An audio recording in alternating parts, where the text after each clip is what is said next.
ہمیں ہر حال میں اپنے رب کا شکر گزار ہونا چاہیے۔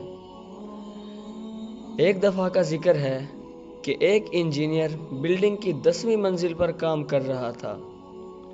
ایک مزدور بلڈنگ کے نیچے اپنے کام میں مصروف تھا۔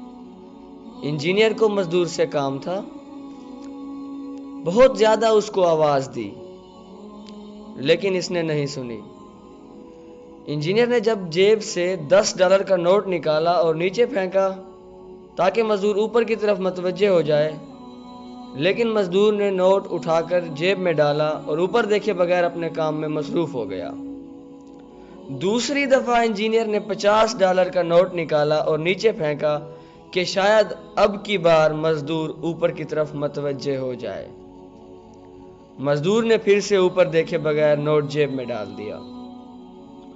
اب تیسری بار انجینئر نے ایک چھوٹی سی کنکری اٹھائی اور اسے نیچے پھینک دیا۔ کنکر کا مزدور کے سر پر لگنا تھا۔ اس نے فوراً اوپر کی طرف نگاہ کی۔ انجینئر نے اسے اپنے کام کے بارے میں بتایا۔ یہ در حقیقت ہماری زندگی کی کہانی ہے۔ ہمارا مہربان خدا ہمیشہ ہم پر نعمتوں کی بارش کرتا ہے کہ شاید ہم سر اٹھا کر اس کا شکریہ ادا کریں، اس کی باتیں سنیں، لیکن ہم اس طرح اس کی بات نہیں سنتے۔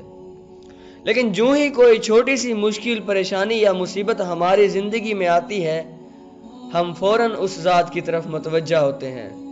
ہمیں صرف مشکلات میں ہی خدا یاد آتا ہے۔